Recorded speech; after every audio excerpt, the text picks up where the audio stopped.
In this edition of RPP News, a poverty crisis on the Peninsula, legal action against a local farm, and a sneak peek at Jubilee Park Stadium. Hello, I'm Catie Sharp. Welcome to the latest edition of RPP News, bringing you stories from across Frankston and the Mornington Peninsula. New research by the Peninsula Voice has revealed the Mornington Peninsula community is experiencing high levels of poverty as well as homelessness. The CEO of the Mornington Community Centre, Ben Smith, says important discussions are continuing with the Victorian Government to get more funding to alleviate the crisis, with 1,000 people now homeless. Mr. Smith, who was part of a recent Peninsula Voice Forum series, shared the research findings with RPP. The latest VCOS data that I was looking at just this morning says that there's about 10% of people on the peninsula, so 17,000 people today living in poverty on the Mornington Peninsula.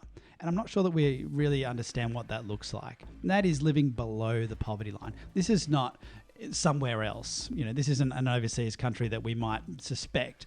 This is in our area, in our neighbourhoods. Police are calling for witnesses and victims to come forward following a spate of incidents in Frankston on Wednesday the 23rd of August. There were reports of a man harassing and assaulting members of the public near the Power Centre on Cranbourne Road and in the nearby Frankston Bunnings car park. The man has been arrested and anyone with information is urged to contact Crime Stoppers or Senior Constable Tom Mayer at the Frankston Crime Investigation Unit on 9784 5590. The Fair Work Ombudsman has commenced legal action against a Bonio vegetable farm, alleging it underpaid 3 workers by nearly $92,000 in 1 year. Facing court is one of Australia's largest celery producers, A&G Lamatina and Sons. It is alleged that Lamatina underpaid the farmhands between February 2020 and February 2021. During that period, it's alleged that one worker was only paid for 10 out of 52 weeks worked. Another was paid for 6 out of 36 weeks, and a third for 8 out of 41 weeks worked. Lamatina paid the money owing in February this year, more than 2 years later. The company faces penalties of up to $66,600 per contravention. A hearing is listed in Melbourne courts for the 2nd of October. Julia Stockett of Save Westernport says the organisation is yet to see vital reports ahead of an environmental effects statement that will cover work slated for Hastings. The port is at the centre of 2 major development proposals, one of which is a coal-to-hydrogen export facility servicing Japanese needs.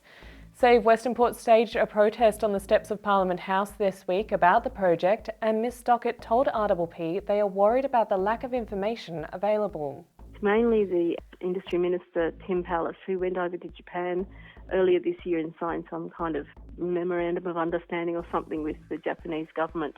And that was when it was announced that this $2.3 billion was available. But that was all announcements from Japan. None of that came from the Victorian government. Federal member for Dunkley Peter Murphy and State member for Frankston Paul Edbrook joined Frankston Mayor Nathan Conroy for a pre-opening tour of Jubilee Park Stadium this week.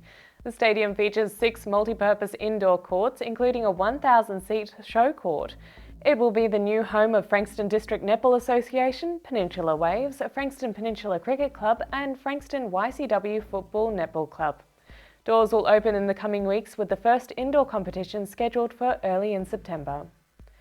And local artist Jack Granford has been announced as the People's Choice Award winner at the 2023 Archibald Prize. The Carrum Downs-based artist won the prize for her portrait of Australian actor and former Play School presenter Noni Hazelhurst. This is Ms Granford's first time as an Archibald Prize finalist, and her work will be on display alongside 56 other portraits when the exhibition makes its way to the Mornington Peninsula Regional Gallery this September. The MPRG is hosting a number of events to celebrate the exhibition, including oil painting portraiture masterclasses with Miss Granford. Tickets are available for the exhibition and events at the MPRG website. After the break, Bianca will be with us for the coming week's weather report. Battery World now open in Mornington. We know batteries. We know our 75 D23Ls from our DIN 65 LHs. And we know which is best for you. We have the range and a spark no one else can match. because we live and breathe batteries. Those beautiful boxes and cylinders that power our lives and our passions. That's why we're the batteryologists. We're Battery World. Battery World Shop 1, 43 Mornington Tyre Road, Mornington. With interest rates on the rise, there's never been a better time to review your home loan. And there's never been a better bank to help you. Whether you're a new or existing Bendigo Bank customer, book an appointment for a home loan health check today. Established in 1988, Progress Signs has been servicing the local community for 30 years. Located on the Mornington Peninsula, they are the #1 destination for all your signage needs. Specialising in a variety of signage from vehicles to shop fronts, occasional and corporate events, short-term, long-term and everything in between. If it's signs you need, be it large or small, Progress Signs is the place to call.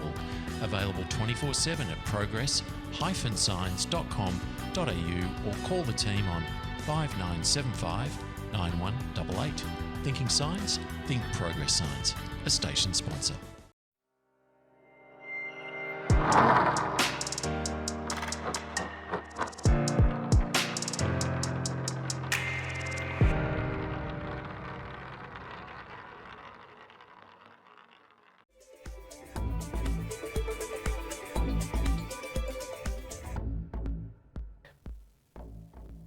Welcome back. We go now to Bianca for this week's weather.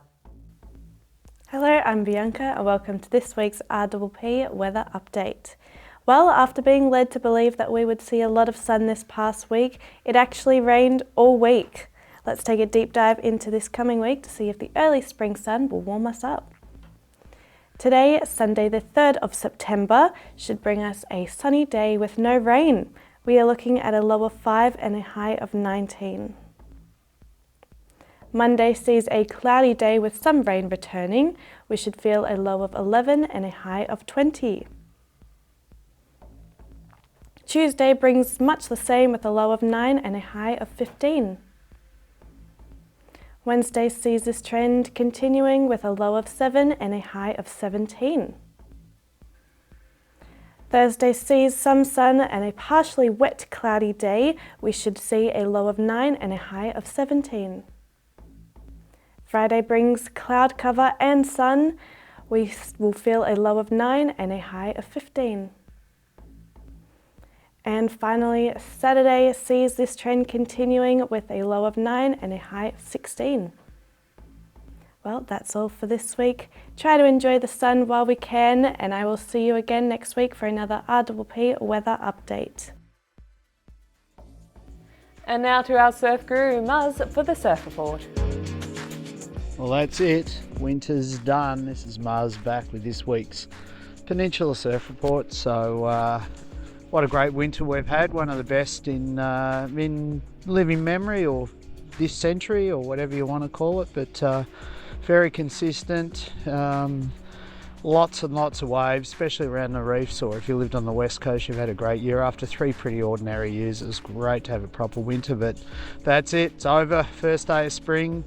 And with it comes the spring southerlies and southwesterlies. So yeah, after a fantastic run of waves, it has come to an end. But later this week it looks okay. Looking into Monday, Tuesday and possibly into Wednesday, looks like we've got a bit of a high coming in. And north to northeasterly winds hopefully on maybe 2 of those days. So with a bit of luck, looking at the forecast, Monday and Tuesday could be on the beaches for the first time in a while. So, you know, that'll be interesting. There was a day through the week, but it wasn't on the beaches. It wasn't really good.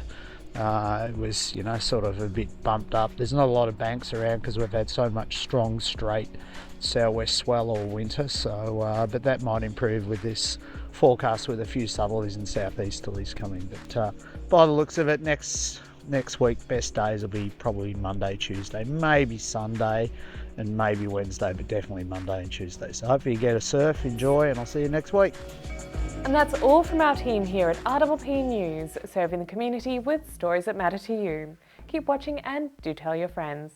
Bringing the news from coast to coast across Frankston and the Mornington Peninsula, I'm Catie Sharp. See you for the next edition.